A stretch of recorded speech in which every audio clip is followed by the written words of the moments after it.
Okay so हाय, मेरा नाम है विवेक और आप लोग देख रहे हैं अपना तो ये चैनल। बच्चों, आज के इस वीडियो में हम लोग हाइपर कॉन्जुगेशन पढ़ने जा रहे हैं। ठीक है, मतलब पढ़ने जा रहे हैं। ठीक है, मतलब क्या है, देखो अभी तक 3 वीडियो हमने बनाए ऑर्गेनिक केमिस्ट्री के, जीओसी के, जनरल के। उनमें से ये लास्ट टॉपिक है। आज का वीडियो थोड़ा कूल होकर देखना और आपसे हम्बल रिक्वेस्ट है, पहले वीडियो आप लोग देख के आना, तभी इसको देखना, नहीं तो फिर गरिया होगे, कहोगे हमें कुछ समझ नहीं आता। ठीक है, तो पिछले वीडियो को देख लेना और होप करते हैं कि हाँ ये आपको समझ आ जाएगा। ठीक है, होता क्या है ना कि ये भी एक तरीके का रेजोनेंस ही है, मतलब डोंट कंसिडर कि ये रेजोनेंस है, बट एक तरीके का रेजोनेंस है, ये मान लो। ठीक है, तो शुरू करते हैं, क्या ही बकवास करें। ठीक है, थोड़ा सा ब्राइटनेस बढ़ाते हैं भाई, और इधर आ जाओ, देखते हैं हम लोग हाइपर कॉन्जुगेशन इफेक्ट। देखो बच्चों, इसके काफी सारे नाम हैं। क्या है, वैसे भी नाम में क्या रखा है यार, बट इसके काफी सारे क्या है नाम है बच्चों। अब नाम है तो क्या ही कर सकते हैं, और याद करने पड़ेंगे, तभी पता होनी चाहिए। इसको हम नो बॉन्ड रेजोनेंस बोलते हैं। जैसे रेजोनेंस क्या होता था बॉन्ड में, अबे रेजोनेंस की कंडीशन क्या थी, सिंगल बॉन्ड के इधर और इधर कुछ ना कुछ सिस्टम होना चाहिए, मतलब कॉन्जुगेटेड होना चाहिए सिस्टम, तभी तो होता है क्या रेजोनेंस। या तो डबल बॉन्ड हो, या तो मतलब ऐसा जरूरी नहीं कि सेम हो। डबल बॉन्ड है तो उधर भी होना चाहिए, डबल बॉन्ड हो, चार्ज हो, लोन पेयर हो, कुछ भी हो, अगल बगल कुछ ना कुछ होना चाहिए। ये नहीं कि सिंगल बॉन्ड के बगल सिंगल बॉन्ड है, तब तो फिर वो कॉन्जुगेटेड होगा नहीं, रेजोनेंस ही नहीं होगा। लेकिन इसने बोला नो बॉन्ड रेजोनेंस। अभी ये क्लियर हो जाएगा क्यों इसको नो बॉन्ड रेजोनेंस कहते हैं। या फिर इसका नाम होता है sigma P orbital resonance. Sigma P orbital resonance, हाँ ये भी एक नाम है इसका, सिग्मा पी रेजोनेंस। ठीक है, देख लो यार, एक नाम है इसका बेकर एंड नाथन इफेक्ट। ये साइंटिस्ट है जिन्होंने इसको दिया था, कंपोज किया था। जो भी एक तरीके से इसको बोला जाता है delocalisation of sigma electron. Sigma समझते हो ना, सिग्मा बॉन्ड, सिंगल बॉन्ड। बस शुरू करते हैं यार, ज्यादा बकवास नहीं, शुरू करते हैं। क्या करेंगे देखो, हमने देखा। जैसे इसमें सबसे पहले हम लोग थोड़ी बड़ी बातें कर लेते हैं यार, कार्बोकैटायन की। कार्बोकैटायन समझते हो, जैसे मान लो बना देता हूँ मैं ये मान लो यहाँ पे जो कार्बन है उस पर पॉजिटिव का चार्ज है।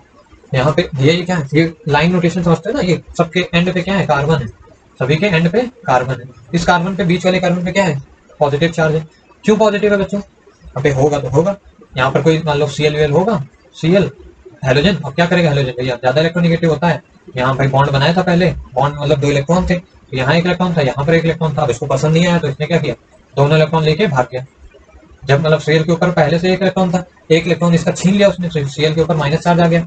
ये 1 इलेक्ट्रॉन ले लिया ना कार्बन का, तो कार्बन से 1 इलेक्ट्रॉन लिया तो कार्बन पे कितना देगा चार्ज, प्लस का दे देगा, तो बस कार्बोकैटायन बन गया। नहीं समझ पाए, अरे इसी को बोल देते हैं कार्बोकैटायन। क्यों बोलते हैं समझ गए आप। तो अब क्या होगा बच्चों, देखो कार्बन पे क्या होता है, ध्यान समझो। कार्बन के बच्चों पी ऑर्बिटल होती है कुछ ऐसे ऐसे करके।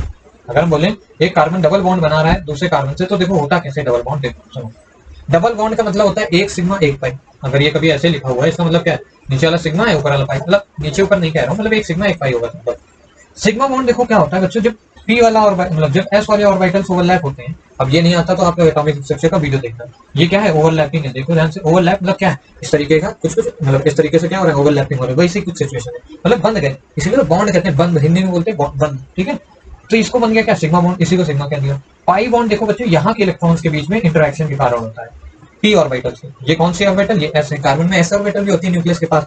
और ये कौन सी ऑर्बिटल है, पी, डबल डंबल शेप होता है, ओ सॉरी डंबल शेप होता है। ठीक है, डबल डंबल किसका होता है, डी ऑर्बिटल। ठीक है, समझ आ रहा है ना। तो ये और ये मत समझना कि ये एक बॉन्ड, ये एक बॉन्ड। अरे सिंपल समझो कि पी ऑर्बिटल की ओवरलैपिंग के कारण क्या होगा, पी ऑर्बिटल जब ओवरलैप होंगे एक दूसरे पे तो क्या बनाएंगे, डबल बॉन्ड बनाएंगे। ठीक है, तो होता क्या है बच्चों, कार्बोकैटायन का मतलब समझते हो कि इसकी जो कार्बन की जो पी ऑर्बिटल है वो क्या है, खाली, मतलब वहां पे इलेक्ट्रॉन ही नहीं। जैसे अभी तक क्या था, इसमें शेयरिंग रिंग थी, मस्त बढ़िया इलेक्ट्रॉन थे, चार्ज नहीं था कार्बन पे। जब सीएल आ जाता है, मतलब सीएल कहाँ आता है, यहीं पर इलेक्ट्रॉन देता है। सीएल का जो इलेक्ट्रॉन होता है आउटर मोस्ट शेल वाला, वो ऐसे मान लो यहाँ है, तो कार्बन के इससे क्या करता है, वो ऐसे करके मिल जाते हैं। इस वजह से बढ़िया से सेटिंग रहती है, मस्त एकदम। सीएल मतलब एक अल्काइल हैलाइड बन जाता है, यहाँ पर सीएल रहता है।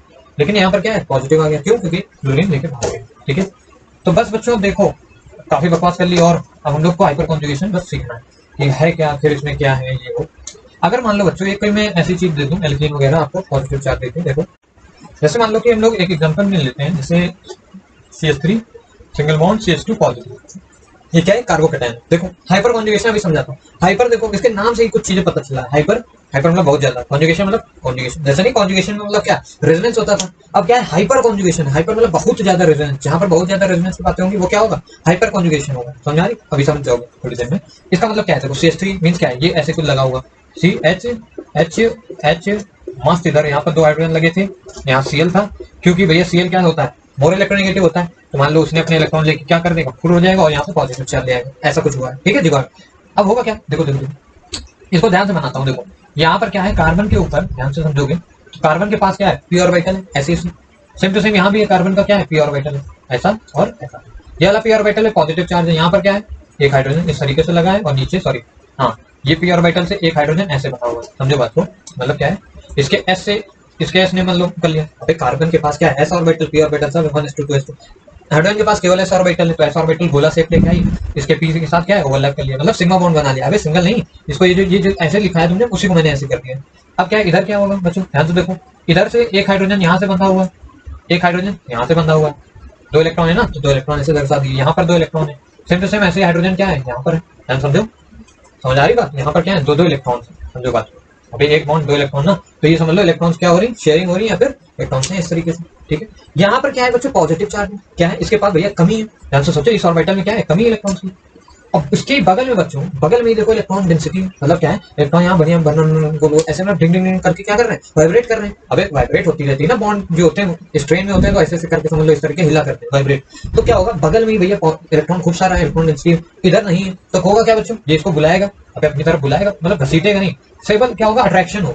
सेम टू सेम ऐसे ही यहाँ भी अट्रैक्शन हो, समझो बात को। यहाँ पर क्या होगा, अट्रैक्शन होगा। चलो यहाँ पर मान लेते हैं यहाँ इलेक्ट्रॉन नहीं हो रहा, चलो ठीक है, यहाँ पर इलेक्ट्रॉन नहीं हो रहा, बट इस केस में क्या होगा, इसकी पी ऑर्बिटल क्या करेगी, क्या करनी होगी, अट्रैक्शन करनी होगी। बच्चों ध्यान से देखो, तो ये कौन सा बॉन्ड है, ये सिग्मा बॉन्ड है ना, सिंगल बॉन्ड है सिग्मा बॉन्ड। तो यहाँ पर क्या है, सिग्मा बॉन्ड और पी ऑर्बिटल में क्या हो रहा है, रेजोनेंस हो रहा है, इसीलिए देखो इसका नाम क्या है, सिग्मा पी रेजोनेंस। समझ में आ गया ना, sigma bond with P orbital, इस वजह से रेजोनेंस हो रहा है। रेजोनेंस मतलब समझते हो ना, अगर रेजोनेंस क्यों होता है, स्टेबिलिटी लाने के लिए। इट मींस व्हाट, जितना ज्यादा हाइपर कॉन्जुगेशन होगा उतनी ज्यादा स्टेबिलिटी होगी, समझ आ रहा है ना। और हाइपर कॉन्जुगेशन होगी क्यों, होगी कब, जब भैया ये जो कार्बन है, मतलब जो कार्बोकेटायन है, उसके बगल में कार्बन के पास क्या होना चाहिए, इलेक्ट्रॉन डेंसिटी होनी चाहिए। मतलब ऐसा ना हो कि CH2 प्लस, सिंपल सा यही है CH2 प्लस। अब यहाँ पे बॉन्ड है, कुछ है ही नहीं इधर, अबे इधर कुछ हो गई नहीं तो कौन इसको इलेक्ट्रॉन डेंसिटी देगा, प्लस वाले को। खुद सोचो, यहाँ पर क्या है, यहाँ से इलेक्ट्रॉन डेंसिटी मतलब थोड़ा थोड़ा मतलब जा रही है, या फिर कहो कि हाइपर कॉन्जुगेशन इधर उधर हो रहा है, स्टेबिलिटी आ रही है। ओवरऑल कार्बोकेटायन क्या है, स्टेबल है। क्यों, इसको ध्यान समझे तो ऐसे भी लिखा है, ये CH3 लिखा हुआ है और ये CH2 पॉजिटिव। जब हमने इंडक्टिव इफेक्ट पढ़ा था तो मैंने बताया था CH3 क्या होता है, इलेक्ट्रॉन डोनेटिंग, मतलब प्लस हाई ग्रुप है, मतलब देता है इलेक्ट्रॉन कार्बन को, तो क्या करेगा, इलेक्ट्रॉन की डेंसिटी को देगा, जब देगा तो क्या करेगा, इस पॉजिटिव चार्ज को कम कर रहा होगा, और ये इलेक्ट्रॉन देगा मतलब इस पॉजिटिव को कम कर रहा होगा, मींस क्या, इसको स्टेबल कर रहा होगा। ऐसे भी सोच सकते हो, बट हमने अब क्या हाइपर कॉन्जुगेशन पढ़ लिया, इस वजह से हम ऐसे भी सोच सकते हैं। समझ आ रही बात की क्या हो रहा है, सिग्मा पी हाइपर क्यों नाम दिया, क्योंकि बहुत सारे हाइड्रोजन का हो रहा है। देखो इसको और थोड़ा ज्योमेट्रिकली समझाता हूँ बात, ये जो मैं क्या कह रहा हूँ। यहाँ पर क्या होगा, ध्यान समझो, ऐसे करके स्ट्रक्चर था, सिंपल था, ये क्या था, CH2 था पॉजिटिव, यहाँ पर CH, ये H और ये H, समझ आती बात। होगा क्या, ये वाला जो हाइड्रोजन होगा ना बच्चों, ये वाला हाइड्रोजन, ये अपने आप को मतलब हट के H प्लस बन जाएगा, मीन्स क्या, अपना बॉन्ड तोड़ देगा, मतलब इसका जो यहाँ वाला बॉन्ड था ये गिर जाएगा यहाँ पर, मतलब क्या है, सिंपल से बॉन्ड टूट के यहाँ पर डबल बॉन्ड बना देगा, तो ये पॉजिटिव चार्ज गायब हो जाएगा अगले पर, मतलब जस्ट इन अ मॉलिक्यूल ऐसी कंडीशन हो रही होगी। समझ आ रही बात, क्या हुआ, ये जो बॉन्ड था ये टूट के यहाँ आ गया, मतलब बॉन्ड के इलेक्ट्रॉन आ गए। खुद सोचो, ये बॉन्ड के भैया यहाँ इलेक्ट्रॉन एक था और एक इलेक्ट्रॉन इससे बॉन्डेड था, खुद सोचो, ऐसे बॉन्ड था ना, तो एक इलेक्ट्रॉन यहाँ था, एक इलेक्ट्रॉन यहाँ था। क्या हुआ, ये वाला इलेक्ट्रॉन तो कार्बन के पास नहीं है, लेकिन ये बॉन्ड क्या हुआ, टेढ़ा हो गया, मतलब ऐसा मतलब गिर गया इसके ऊपर, तो ये यहाँ पर इलेक्ट्रॉन आ गया और ये वाला इलेक्ट्रॉन यहाँ आ गया, तो हाइड्रोजन का इलेक्ट्रॉन छिन गया, तो हाइड्रोजन के ऊपर क्या आ गया, पॉजिटिव आ गया, और इसका नेगेटिव आ गया था, तो पॉजिटिव पहले से था कार्बोकेटायन के ऊपर, तो ओवरऑल क्या हो गया, न्यूट्रल हो गया। समझ आती बात। तो अब ये स्पीसीज क्या हो गई, स्टेबल हो गई, क्योंकि न्यूट्रल हो गया। समझ आ रही, चार्ज क्या है, यहाँ से यहाँ मूव कर गया, चार्ज क्या हो गया, डिस्पर्स हो गया। और चार्ज जितना ज्यादा मतलब खड़ा होने वाली बात बताई थी ना, जितना चार्ज खड़ा होगा उतना ज्यादा अनस्टेबिलिटी होगी, अगर चार्ज मूव कर रहा होगा, डिस्पर्स होगा, स्टेबिलिटी बढ़ेगी। तो ये रिएक्शन मतलब ऐसा हो रहा होगा। हाइपर कॉन्जुगेशन क्या है बच्चों, ये सारी हाइपर कॉन्जुगेशन रेजोनेंस ये सब क्या है, मनगढ़ंत है, मतलब ये रियल नहीं है, ये थ्योरेटिकल है। ऐसा हुआ होगा, इस वजह से स्टेबिलिटी आई है, मतलब कुछ चीजें हैं जहां पर हम लोग नहीं फॉलो करा पाए, तो बोल दिया भैया यहाँ स्टेबल हो गया है क्योंकि ये ऐसा ऐसा हो रहा है, ठीक है। तो ये हम लोगों ने सोचा है। फिर अगले पल क्या होगा बच्चों, ये हाइड्रोजन क्या कहेगा, ये कहेगा भाई इसके पास भी तो हाइड्रोजन है, तुम इसका बॉन्ड ले लो, हमसे ही क्यों लिया। तो अगले पल क्या होगा, इसका ये जो बॉन्ड है बच्चों ये टूट के इधर चला जाएगा, इसके पास बॉन्ड बन जाएगा और इसके ऊपर पॉजिटिव चार्ज आ जाएगा। समझ आ रही बात, मतलब इसका पॉजिटिव चार्ज इस पे आ गया और इसका बॉन्ड यहाँ से उठ के ऊपर चला गया। समझ आ रही बात, ये जो बॉन्ड था ऐसे, ये एक इलेक्ट्रॉन था, ये एक इलेक्ट्रॉन था, तो कार्बन के पास वाला इलेक्ट्रॉन तो अभी भी कार्बन के पास ही है, बस क्या हाइड्रोजन वाला निकल के किसके पास चला गया, इस हाइड्रोजन के पास।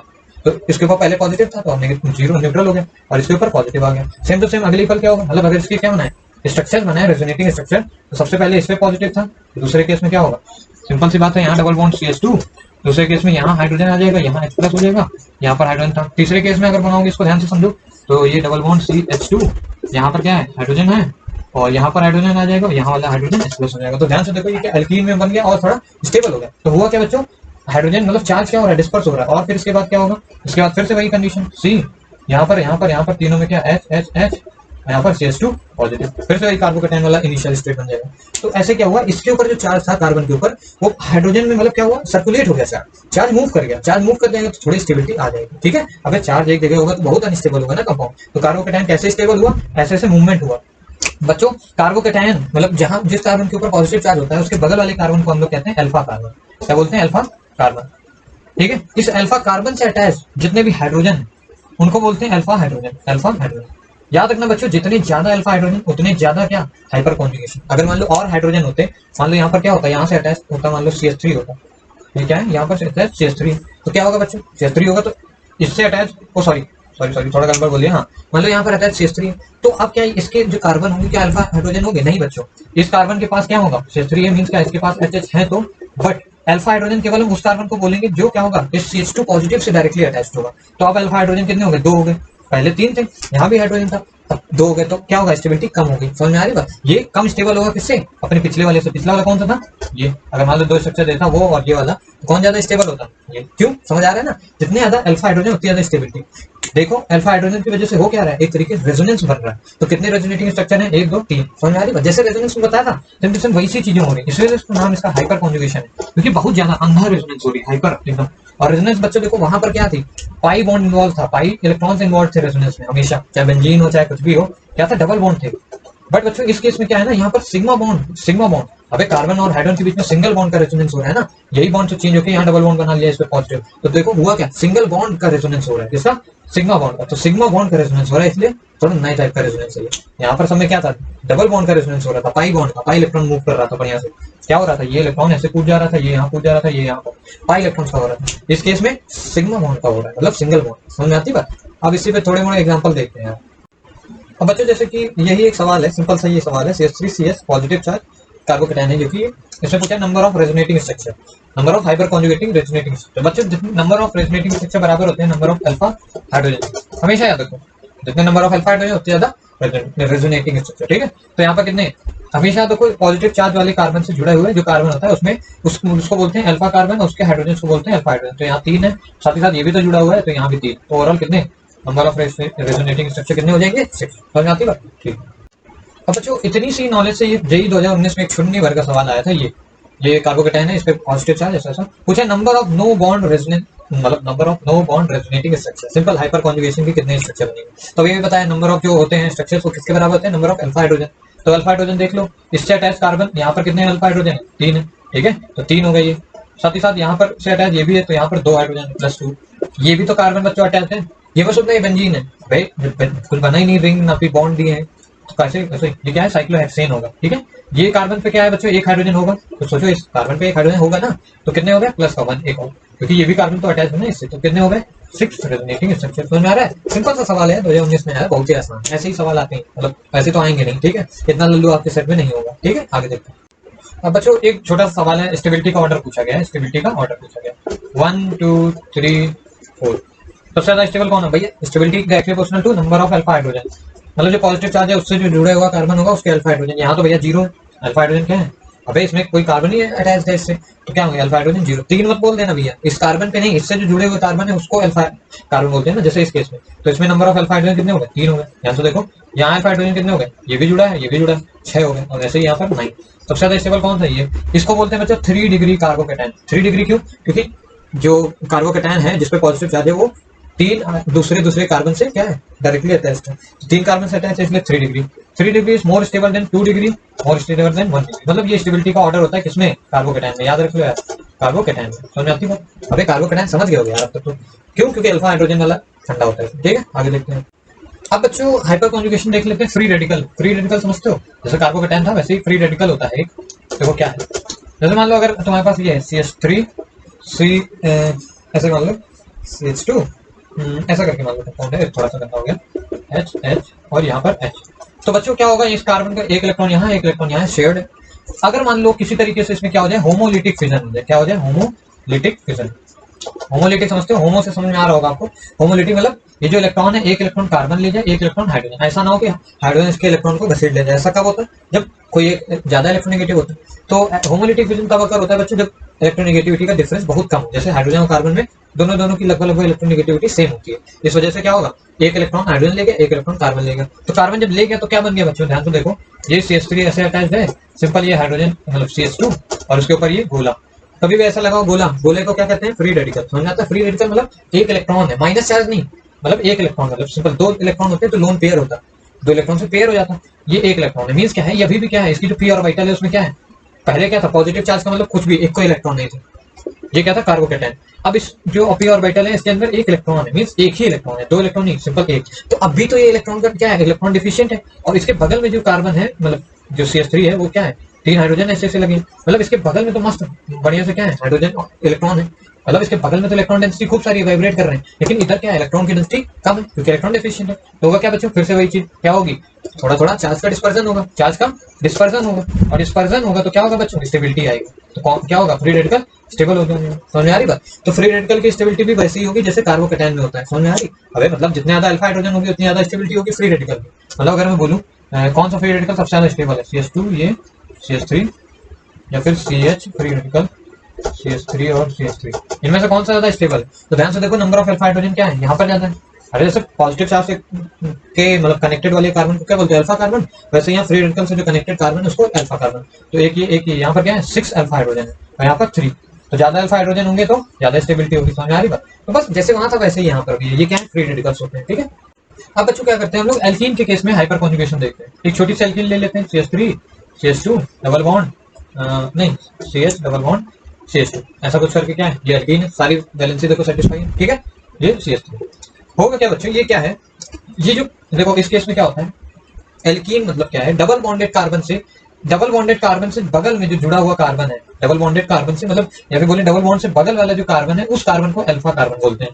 ठीक है, उस कार्बन को अल्फा कार्बन बोलते हैं, उससे जुड़े हाइड्रोजन को अल्फा हाइड्रोजन। देखो देखो समझो, ये क्या है, CH डबल बॉन्ड CH2 और यहाँ पर क्या है, ये कार्बन है जिससे 3 जुड़े हुए क्या है, अल्फा हाइड्रोजन। समझ आ रही बात। तो यहाँ कैसे हाइपर कॉन्जुगेशन होता है, देखो ये क्या इलेक्ट्रॉन होगा बच्चों, ये जो इलेक्ट्रॉन होगा यहाँ पर एक इलेक्ट्रॉन यहाँ है, एक इलेक्ट्रॉन यहाँ होगा क्या बच्चों, ये जो बॉन्ड होगा वो यहाँ पर ये फेंकना चाहेगा, फेंकना मतलब समझ लो इलेक्ट्रॉन लेके ये क्या कर लेगा, ये सिंपल सा इलेक्ट्रॉन यहाँ गिर जाएगा, यहाँ पर क्या आ जाएगा, बॉन्ड आ जाएगा, ये बॉन्ड सिंपल यहाँ चला जाएगा और ये H+। देखो H+ निकल नहीं गया, बात है कि ये पाई बॉन्डेड हो, इधर क्या है, खूब ज्यादा इलेक्ट्रॉन डेंसिटी पहले से ही। ये बस रिप्रेजेंटेशन का तरीका है कि हाँ ऐसा हाइपर कॉन्जुगेशन होता है, मतलब नो बॉन्ड रेजोनेंस बोलते हैं ना, नो बॉन्ड। तो नो बॉन्ड इसके रेजोनेटिंग स्ट्रक्चर में क्या बनाते हैं, विदाउट बॉन्ड दिखाते हैं, मतलब ये अभी भी इसी के पास ही है, तभी तो ये अगले पल में ये वाला हाइड्रोजन H+ हो जाता है। ऐसा नहीं कि H+ निकल गया, ठीक है ना। तो बस इसके ऊपर बॉन्ड आया तो भैया ये क्या हो गया, 5 बॉन्ड बनाने लगा कार्बन, ऐसा हो नहीं सकता। तो ये बॉन्ड क्या होगा, उठ के ये बॉन्ड ऊपर चला जाएगा ऐसे इसके ऊपर, जब इसके ऊपर जाएगा तो क्या बनाएगा बच्चों, इसके ऊपर नेगेटिव बन जाएगा। तो अगले ही पल क्या हो गया, ये चीज इसमें ट्रांसफॉर्म हो गई। तो एक ये रेजोनेटिंग स्ट्रक्चर है। फिर क्या होगा बच्चों, फिर से क्या ये होगा भाई, ये हाइड्रोजन इसके पास आ जाएगा, मतलब अगले पल ही क्या होगा, दूसरे पल अगर इसका बनाया जाए रेजोनेटिंग स्ट्रक्चर, तो इस बार ये कार्बन एक हाइड्रोजन इधर बना है, लेकिन ये वाला हाइड्रोजन प्लस हो जाएगा, ये हाइड्रोजन ऐसे ही था, डबल बॉन्ड CH फिर CH2 माइनस, जैसे होता है बार बार, बस वैसे फिर ये H+। तो कितने नंबर ऑफ रेजोनेटिंग स्ट्रक्चर बनेंगे बच्चों, 3 बनेंगे। इसको मत गिनना जिसमें नो बॉन्ड रेजोनेंस, मतलब जिसमें बॉन्ड ना हो, जैसे ये और एक में क्या होगा, इस वाले पे प्लस आएगा। तो ऐसा मत सोचना कि भैया ये भी तो है तो 4 स्ट्रक्चर होने चाहिए, 4 नहीं बच्चों, हमेशा वो बॉन्ड देखो, नो बॉन्ड रेजोनेंस वाले स्ट्रक्चर देखना, मतलब जिसमें बॉन्ड ना हो उस वाले स्ट्रक्चर को बोलना है, समझ रहे हैं। तो ये 3 होते हैं जो कि बराबर होते हैं number of alpha hydrogen. Number of alpha hydrogen क्या होगा, सिंपल इसको देखो, एल्कीन के बगल वाले कार्बन से अटैच जो हाइड्रोजन है उसको क्या बोले, अल्फा हाइड्रोजन। ठीक है, अब इसी पे एक क्वेश्चन है बच्चों। अच्छा क्वेश्चन क्या है, क्वेश्चन सिंपल सा पूछ रहा है, स्टेबिलिटी ऑफ एल्कीन बताओ। ये 4 क्या है, एल्कीन दी गई, इसमें से स्टेबल कौन ज्यादा होगा ये बताओ। तो बस वही चीज है, stability directly proportional number of alpha hydrogen. देख लो सब में से किसमें ज्यादा अल्फा हाइड्रोजन है। अब भैया अल्फा हाइड्रोजन किसे बोलते हैं, डबल बॉन्डेड कार्बन से जुड़ा हुआ जो कार्बन होता है, जैसे ये जुड़ा है इस डबल बॉन्डेड कार्बन से, ये कार्बन डबल बॉन्ड है ना, तो इससे जुड़ा हुआ कार्बन क्या होता है, अल्फा कार्बन। ऐसे ही ये भी है, सेम टू सेम ये भी है, सेम टू सेम ये भी है। यहाँ अगर नंबर ऑफ अल्फा हाइड्रोजन देखे जाए तो देखो 3 3 6 3 9 3 12। इस केस में देखो बच्चों, तो इस केस में क्या है, जहां पर ये अल्फा हाइड्रोजन, ये अल्फा हाइड्रोजन है, क्या ये भी है क्या, नहीं। इसके देखो डबल बॉन्डेड कार्बन से जुड़े हुए कार्बन के अल्फा हाइड्रोजन, मतलब इससे जुड़े हुए जो कार्बन है उसके हाइड्रोजन को गिनते हैं, इससे जुड़े हुए हाइड्रोजन को नहीं। तो यहाँ नंबर ऑफ अल्फा हाइड्रोजन कितने हो गए, 3 3 6। इस केस में बच्चों, इस केस में 9 हो गए, ध्यान से देखो, ये और ये आ गए। इस केस में अल्फा हाइड्रोजन कितने होंगे बच्चों, 3 हो गए। तो बस अब इसमें कौन स्टेबिलिटी का ऑर्डर क्या होगा, सबसे ज्यादा स्टेबल ए होगा, फिर बी वाला, फिर सी, फिर डी। समझ में आ रही ना, सबसे ज्यादा जिसमें अल्फा हाइड्रोजन वो सबसे स्टेबल, फिर उसके बाद 9, फिर 6, फिर 3। समझ आ गया, एकदम आसान है। ठीक है, अब जैसे बच्चों ये एक इंपॉर्टेंट क्वेश्चन है, इसमें पूछा है कि स्टेबिलिटी ऑर्डर बता दो, फिर से वही एल्कीन है स्टेबिलिटी ऑर्डर। आप क्या देखोगे, फिर से वही अल्फा हाइड्रोजन आप ही लोग देखोगे, बट यहाँ आप क्या करोगे, फंस जाओगे। क्यों, क्योंकि भैया सब में देखोगे अल्फा हाइड्रोजन कितने हैं, 6 है, सभी केसेस में क्या है, अल्फा हाइड्रोजन सेम है। पिछले में तो बड़ा आसान था कि भैया अल्फा हाइड्रोजन अलग अलग थे, तुमने देखा था वैसे। इस केस में क्या है बच्चों, इसमें अल्फा हाइड्रोजन को हमने फिक्स कर दिया, यहाँ भी 6 है, इस केस में भी 6 ही है, इस केस में भी 6 ही है। बट देखो बच्चों, अगर तुम बी और सी में देखना चाहो ना, तो बी और सी में देखो ये जो ग्रुप है, ये क्या है बच्चों, ये सिस एल्कीन है। सिस समझते हो ना, सिस मतलब सेम साइड पे जो ग्रुप होंगे, जैसे एच सेम साइड में है, ये सेम साइड, तो ऐसे एल्कीन को सिस एल्कीन बोलते हैं। अगर ये ग्रुप क्या हो, ट्रांसवर्स मतलब अपोजिट साइड में हो, अपोजिट, तो इस एल्कीन को बोलते हैं ट्रांस एल्कीन। समझ में आ रही बात?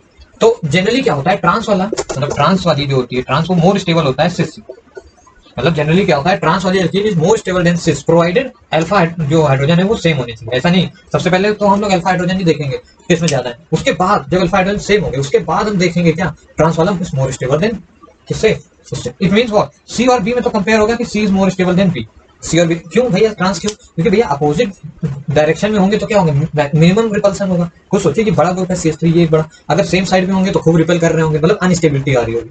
अगर अपोजिट अपोजिट दूरी पे होंगे तो क्या होंगे, मिनिमम रिपल्सन होगा, मतलब स्टेबिलिटी खूब होगी। समझ आ रहा है ना, अपोजिट डायरेक्शन है, फील कर लिए होगे।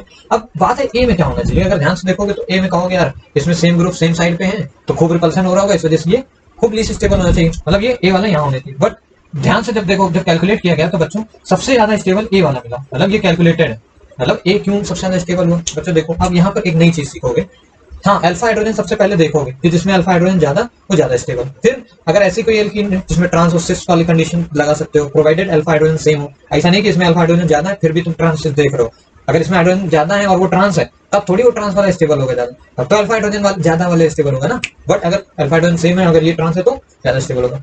फिर क्या कहा गया, अगर बच्चों अल्फा हाइड्रोजन सेम हो जाए तो तुम्हें वो एल्कीन ढूंढनी है जिसमें से एक कार्बन पे ही दो, मतलब एक कार्बन पे ज्यादा अल्फा हाइड्रोजन, मतलब जब कभी अल्फा हाइड्रोजन सेम हो जाए, जैसे इनमें तो कंपेयर कर लिया था, इसमें और इसमें कंपेयर करना था हमें, मतलब ये कहाँ, ये आगे मतलब ये कम स्टेबल होगा कि ज्यादा। तो जब भी कभी मतलब ऐसा कुछ फंस जाए कि हाँ सेम अल्फा हाइड्रोजन है, यहाँ भी 6 यहाँ भी 6, तो देखो ये कि किस किस एल्कीन में क्या है, किस एल्कीन में सबसे ज्यादा अल्फा हाइड्रोजन है, मतलब एक ही कार्बन पे। जैसे इस कार्बन पे ही तो ये अल्फा हाइड्रोजन 6 लगे हुए हैं, ध्यान से समझो, इसी कार्बन पे 6 अल्फा हाइड्रोजन है, जबकि यहाँ पर इस कार्बन पे 3 है, इस कार्बन पे 3, मतलब अलग अलग कार्बन पे नहीं है, इसी कार्बन पे 3 है, इस वजह से सबसे ज्यादा स्टेबल है।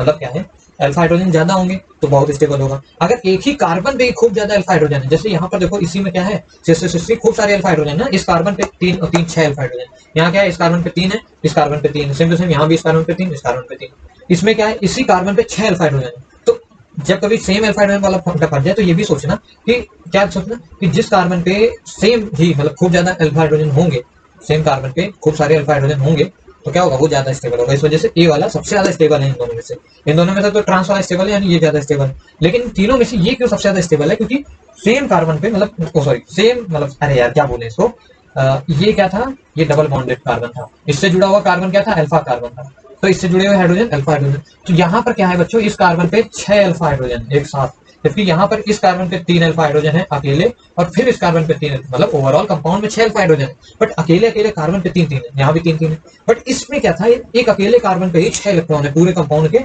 जो अल्फा हाइड्रोजन है एक ही कार्बन पे, इस वजह से स्टेबल है। क्योंकि बहुत सारे अल्फा हाइड्रोजन है ना, और जितने अल्फा हाइड्रोजन उतनी ज्यादा क्या होगी, रेजोनेंस होगी, तो उतना ज्यादा क्या होगा, हाइपर कॉन्जुगेशन, उतनी ज्यादा स्टेबिलिटी आएगी। समझ आ रहा है, इस वजह से मोस्ट स्टेबल। ठीक है, अब बच्चों यही एक सवाल, ये जितने भी सवाल कर रहा हूँ सब IIT और उसमें आए हुए हैं, तो इनको बहुत अच्छे नोट करना, सब कुछ मतलब तगड़े हैं। ठीक है, और मान लो यहाँ पर क्या है, डबल बॉन्डेड कार्बन से अटैच, ये डबल बॉन्डेड कार्बन है ना, ये दोनों डबल बॉन्डेड कार्बन है, तो इनसे अटैच जो कार्बन होता है उसको अल्फा कार्बन बोलते हैं, और उनके हाइड्रोजन को ये, तो यहाँ पर 6 अल्फा हाइड्रोजन है, सेम टू सेम ऐसे यहाँ पर भी है, डबल बॉन्डेड कार्बन से अटैच जो हाइड्रोजन है, मतलब अटैच जो कार्बन है उसके हाइड्रोजन, यहाँ भी अल्फा हाइड्रोजन 6। तो अब स्टेबिलिटी ऑर्डर पूछा है दोनों में, क्वेश्चन ये स्टेबल कौन होगा, ये एल्कीन आइसोब्यूटेन ज्यादा स्टेबल है या फिर ट्रांसब्यूटेन, बहुत बार पूछा गया सवाल है, इंपॉर्टेंट है, देखो कैसे यार। तो अल्फा हाइड्रोजन तो सेम है भैया, आप क्या करें अल्फा हाइड्रोजन से। फिर हमने अभी पढ़ा, अगर एक ही कार्बन पे क्या हो, एक ही कार्बन पे खूब सारे अल्फा हाइड्रोजन तो वो ज्यादा स्टेबल होगा।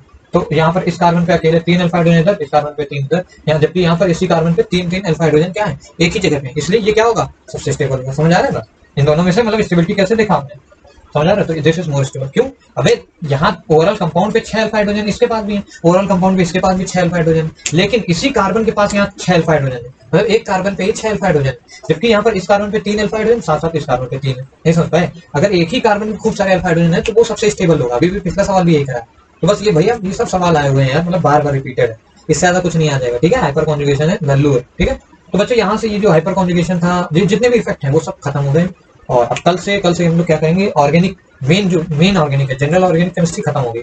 और जो मेन ऑर्गेनिक का फंडा है उसको शुरू कर देंगे बच्चों। अभी हमने कार्बोकैटायन की जो अरेंजमेंट रीअरेंजमेंट होती है वो सारी चीजें नहीं पढ़ाई है, उसको मैं बीच बीच में जब सवाल आएगा, जैसे अभी मार्कोनी का रूल ये सब क्या है, ये हाइड्रोकार्बन के अंदर है। अब हम जो अगला चैप्टर शुरू करेंगे वो 11th का है हाइड्रोकार्बन से, मतलब केवल ऑर्गेनिक का एक एक चैप्टर है 11th क्लास में हाइड्रोकार्बन, उसके बाद सारी 12th की ऑर्गेनिक है जो कि 4 चैप्टर है। तो बस अब 5 चैप्टर बचे हैं, यानी कि समझ लो 6 वीडियो, 5 चैप्टर 6 वीडियो, हर वीडियो में एक एक चैप्टर खत्म कर देंगे, सारी ऑर्गेनिक खत्म। समझ में आती है? बाकी अब आपके ऊपर डिपेंड करता है कि हाँ ये आपको बेसिक्स आना चाहिए, ठीक है। तो बस आई होप कि आपने सारे पार्ट देखे होंगे और अब हम लोग चलते हैं, ठीक है।